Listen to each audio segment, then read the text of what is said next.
સુરતથી સમાચાર સૂર્યપુત્રી તાપી નદી પ્રદૂષિત થતી હોવાનો ગંભીર મુદ્દો ઉઠ્યો। અડાજણપાલ વિસ્તારમાં રામજી ઓવારા ખાતે છોડાય છે પ્રદૂષિત પાણી। તાપી નદીને ગંદુ કરવાનું ખુલ્લેઆમ કૃત્ય। પર્યાવરણવિદો અને સામાજિક કાર્યકર્તાઓમાં રોષ ફેલાયો।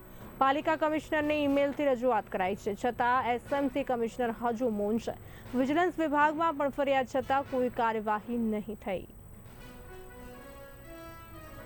અત્યારે અડાજણ રામજી ઓવારા પર અને રામજી મંદિર અને ગુરુ પાવન ભૂમિ જૈન સમાજનું આવેલું છે। તેની નજીકમાં જ વરસાદી પાણીની લાઈન, જે વરસાદનું પાણી આમાંથી નીકળવાનું હોય તે માટેની લાઈન છે, અને તેની અંદર ડ્રેનેજનું ગંદુ પાણી છોડી અને તાપી માતાને દૂષિત કરી રહ્યા છે, જેમાં સુરત મહાનગરપાલિકાનું તંત્ર જવાબદાર છે। મેં માન્ય કમિશનરશ્રીને મેલ દ્વારા પણ ફરિયાદ કરી છે, વિજિલન્સ ઓફિસરને ફરિયાદ કરી, તેમ છતાં કોઈ કાર્યવાહી થવાની નથી। મને ખબર છે આ પાણી જશે ને જશે, અવિરત વસે અને તાપી માતા દૂષિત થશે। તાપી માતામાં રહેતા જળચરો જે છે તે પણ બિચારા અત્યારે ગુંગળાઈ રહ્યા છે આના કારણે।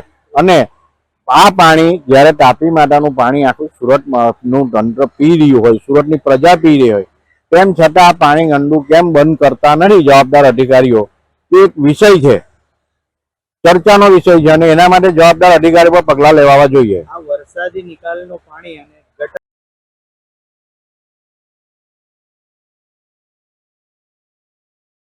ગટરનું પાણી એમાંથી કયા કારણ? એમાં ચોક્કસ ગેરકાયદેસર ડ્રેનેજ કનેક્શનો વરસાદી પાણીની લાઈનની અંદર જોડાયેલા છે, એ ચોક્કસ ફલિત થાય છે, અને તેમાં જવાબદાર અધિકારીઓ જવાબદારી થાય છે કે ડ્રેનેજ ખાતાના જે બી કોઈ જવાબદાર અધિકારીઓ છે એને આ કશી બી પડી નથી। માનો કે અત્યારે મારા જેવાને આ બધા લોકોને એમ ખબર પડતી હોય કે આ પાણી દૂષિત છે અને જઈ રહ્યું, તો એ લોકોને ખબર નહીં પડે? એ લોકોને નોકરી શાના માટે આપી? ધાર્મિક સ્થળોમાં કયા પ્રકારની આનાથી તકલીફ પડી રહી? દુર્ગંધ આવે છે। તમે મંદિરની અંદર બેસો તો દુર્ગંધ આવે, આ પાવન ભાવમાં બેસો